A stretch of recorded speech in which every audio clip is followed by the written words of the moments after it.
pots, because why bother? That's not what I want to do. I want to mimic what I see in nature. So this one reminds me of a juniper tree, even though it's a large, in Kit Carson Pass in the Sierra Nevadas. So I'm going to talk about how we begin. And we're going to begin. I'm just going to begin now. You always find a front, right? You should always, like, when you see a sculpture like David, you know, you just don't go around the back and look at its ass, you know? There's a reason. Like Michelangelo did it that way. He's like, he wanted you to see the form the way you saw it. Also, David kind of moves towards you a little. A lot of people don't know that. If you look on the side, you get a little bit of that. So anyway, a tree needs to have a front. The front should, like, convey some interest, some dynamic movement and stuff. So this is wrong. Let me show you what's wrong. It comes right at you. It has no dynamic movement. It looks like a stick in the ground.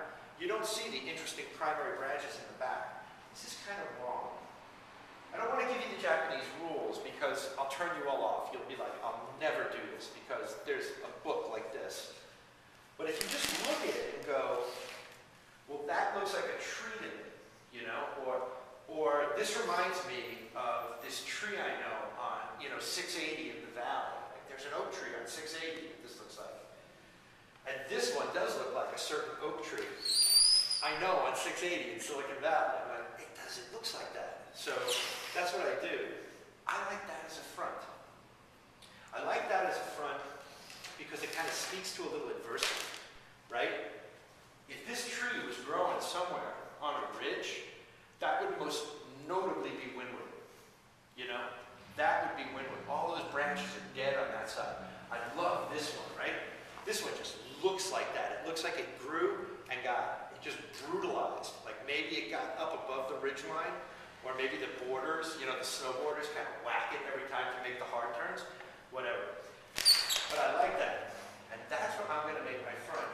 And even like me, like I'm so, hardcore expert at this, I mark the front so I don't forget. So, there.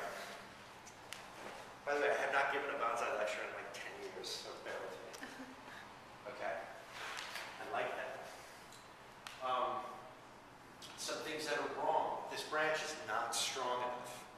It's out of proportion. This is larger than that. We viscerally know that about trees. When we see old trees, we know the branches on the bottom are older than the ones above them, so they're bigger. That's a little bit wrong, but we're going to live with it. I want to tell you about tools really quick, too. I have a lot of tools here. I've gathered these tools over 30 years. Like when one of my engineers go to Japan, I have them buy me tools. I PayPal people and they send me tools. You don't need all these tools. They're horrifically expensive. Like this is a $400 pair of pruners. I got incredibly lucky. I got them for like 30 bucks at, how did you say? Hardwick's. This is, remember, the Hardwick's gift certificate? Yeah, this is, these are so expensive, but I just got lucky. To do bonsai, all you need is this and a saw. You really don't need everything else, so I'm going to try not to use every other tool. Sparsity, less is more. Like a lot of us know this inherently, just in our business, in our lives. You don't need all of this greenery. There's a lot of reasons for that, but primarily it's that we want to see the structure of the tree. We don't want to see all this green because it doesn't make sense.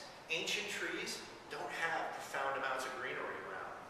They don't. So we're going to get some stuff out of here. We're going to take some big branches out of here. Like this is going to freak everyone out. I love the ones that go up, and I don't like the long ones. We don't need these long ones. What I want to do is make twisted and gnarly and undulating branches to make it look old. The way I do that is, it's straight here.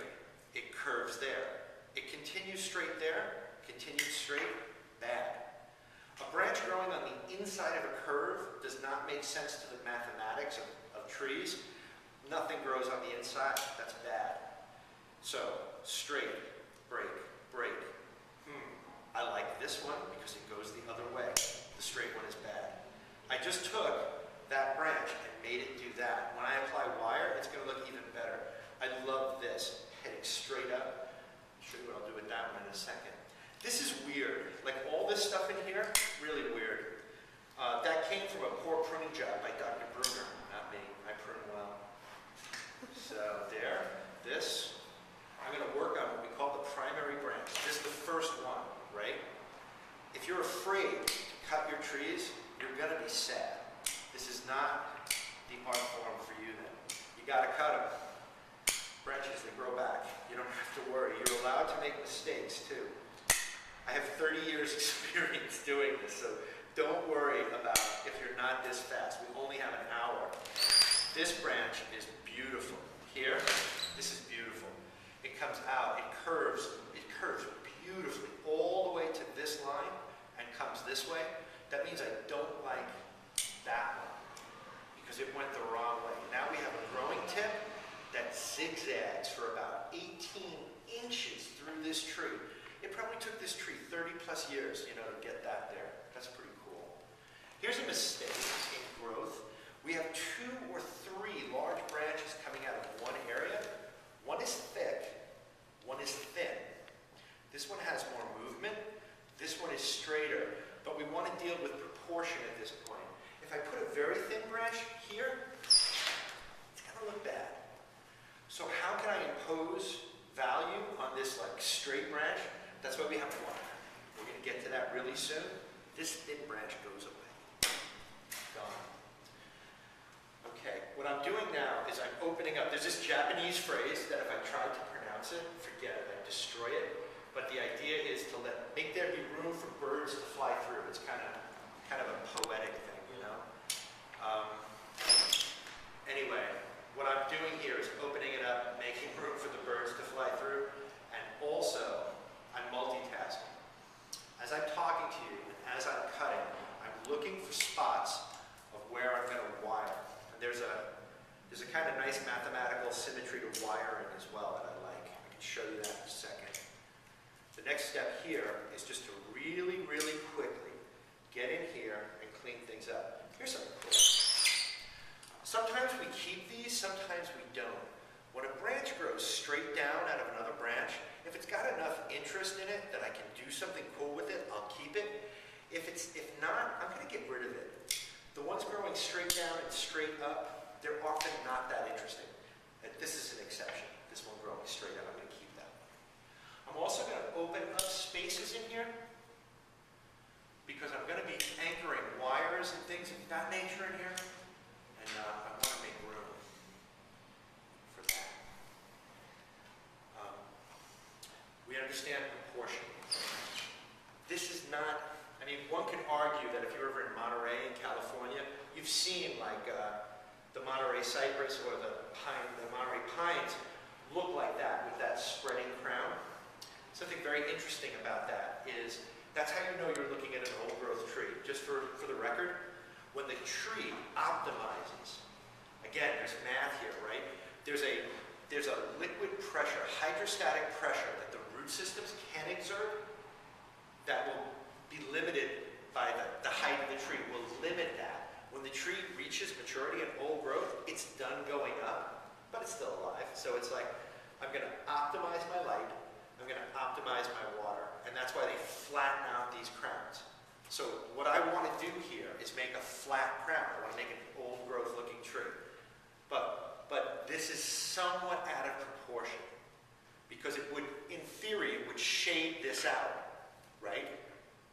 So what we need to do is manipulate that down, just like I'm doing here with wire, and ensure that these branches have a light plane that will not be shaded by this. That's physiology and design.